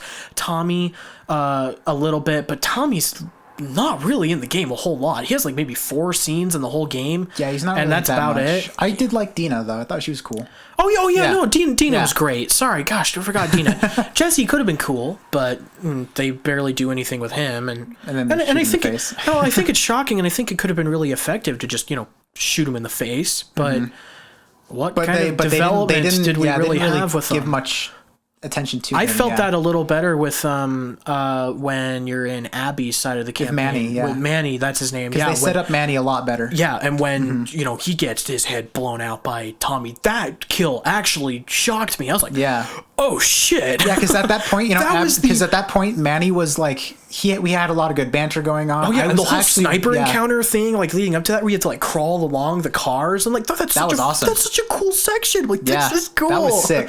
This is cool. We have to like run and dive into the water, and have to like hide in the cars a certain way. It's like, this is cool. This is what I like. And I think overall, like there's a lot of great things about The Last of Us Part 2 that you trim the fat, fix a lot of the story problems. It could have been an absolutely phenomenal game. And I mean, because I honestly think Part 1 is still one of the greatest like video games to be made in terms of like that type of game. I think the first game is incredible. But I'd say so narratively speaking, but gameplay wise, I'm not the biggest fan of walk around and press triangle, which is that part. Which I mean, that's a good chunk of The Last of Us Part 2 as well, is walk around and press triangle. Like there is an auto pickup option though. Yeah, no, I turned that on. Yeah, I had to, because it's so freaking annoying. Because I just sit there and just keep mashing the damn triangle button over and over again. If I ever play it again, I'm going to do that. And I have played through it twice at this point, I think. Oh geez, so, I've only done once. I've been almost thinking on doing a second one, but with how angry it made me in parts and how gross I felt while playing it as well, I've just kind of like at the same time like, do I really care to play it again? I think my answer is no, at least not anytime soon. Maybe in the far future again, but for now I'm done, and and although I'm writing like a big piece about The Last of Us Part 2 on Medium, I'm writing like a big old review on it, analysis and whatnot. As soon as that's done, I've said my piece on the game, and frankly, I'm just kind of done with it. Because like, the discourse around it has been so exhausting.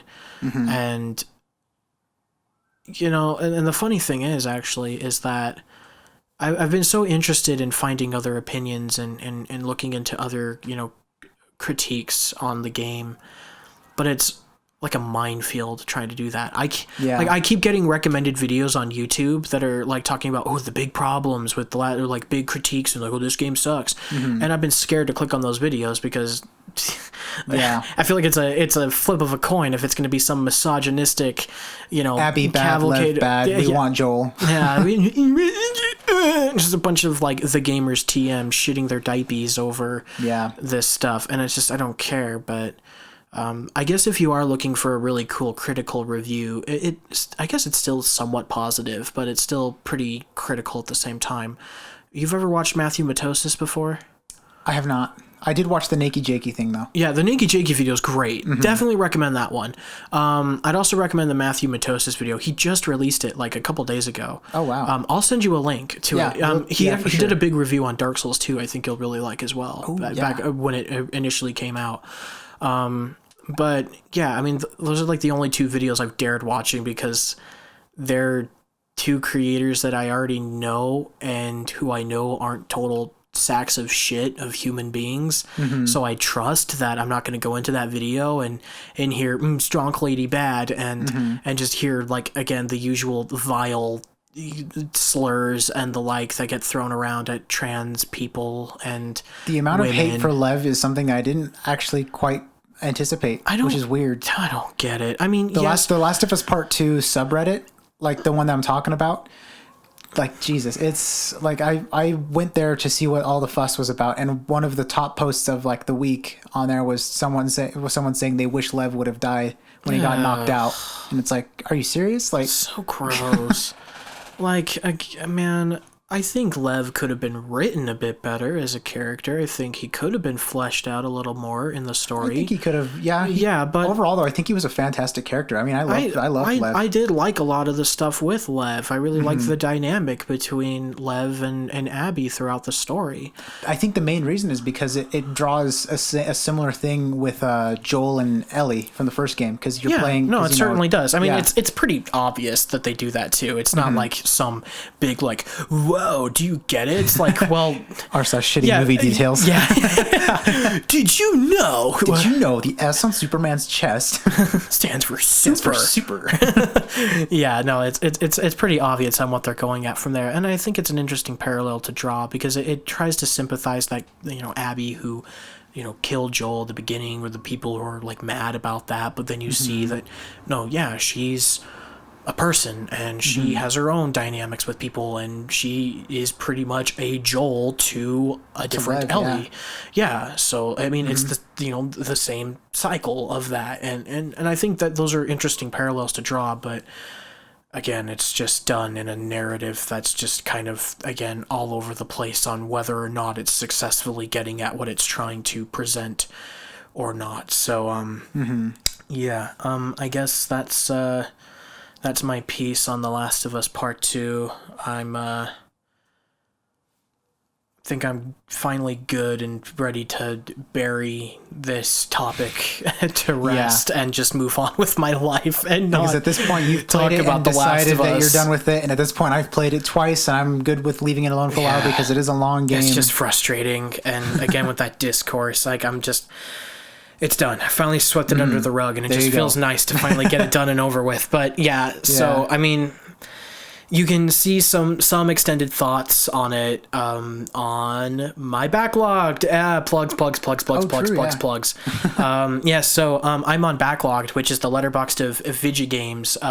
It's a pretty cool website. Check it out. I'm on there at sirkwyjibo. I'm on there too at thundafellow. And I don't really review that much though. Yeah, I mean, I'm a little more active over there, but we're both additionally on Letterboxd. Again, that's true. Yep. sirkwyjibo and thundafellow. Fantastic. Yep. You can also additionally find me on Medium, where I write stuff, and if you look at my stuff, I make at least a little bit of money off of that. It's pittance, but it's something. Additionally, I am finally producing articles under Comic Book Resources. I am a writer over there, so I have my first article out. You can check out my profile on CBR. I'll have a link tree in the description of this podcast, and I'll also have it on the profile itself. It's a link tree. I'll just have all my stuff linked in there if you just want to find it in there, but make it a bit easier. But Medium is also at sirkwyjibo, and then CBR, of course, and then, gosh, I got so many plugs. Additionally, I am also on Twitter and Instagram at sirkwyjibo. That is KBO.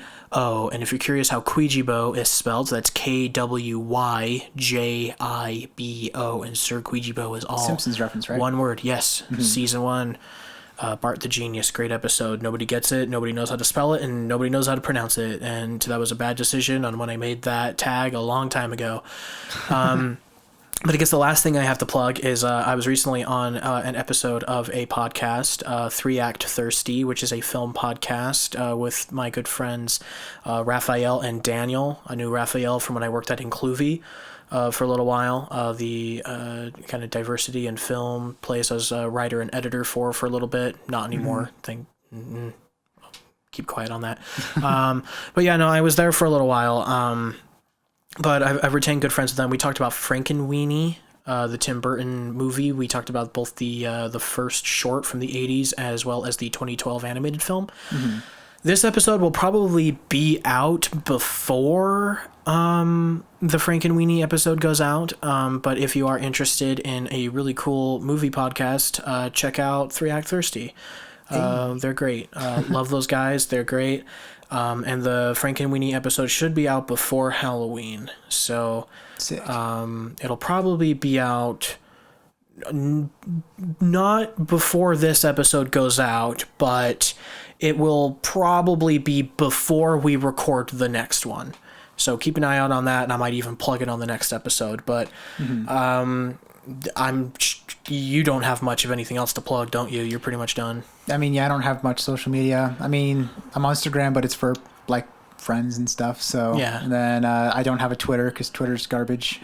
It is garbage, but I'm still there. I don't have a Facebook because Facebook's also garbage. Yeah, I got rid of that a long time ago. I'm very happy I did. Yeah, and then I don't think people normally plug anything else other than those things, but yeah. But yeah, I guess that's everything for me and Ben, I guess. Yeah. Good discussion today. I felt a little more calm this time around, not nearly as laughy, and I guess Andrew really helps bring in a lot of charisma. It's just us two boring dudes chatting with each other. Yeah, we'll definitely Andrew, make sure to... We want you back. Yeah, we're definitely going to make sure Andrew's back here for the next one, so he can rant and rave about whatever Nintendo stuff he wants to talk about. Once again, shout out to Elias for the live audio recording, and also a theme track. True, yeah. Yeah, because I think you're done with that if I'm talking to you somewhat officially here. I'm somewhat officially. He laughs about that in the other room. I believe you're done with that track, so I think that intro track might be out, and he might even use it as an outro track, but whatever. That should be here, I guess, on this episode, which is really cool. And we're still waiting on the original art from Andrew, but that should be done relatively soon. It's going to look cool, and we're going to look like real pros. Hey! Yeah, we're so cool. But anyway, that's enough chit-chatting from us. I ran out of water. I'm thirsty. I'm tired. I'm going to go home and cry. Hell yeah. Peace out. Peace out. Bitches.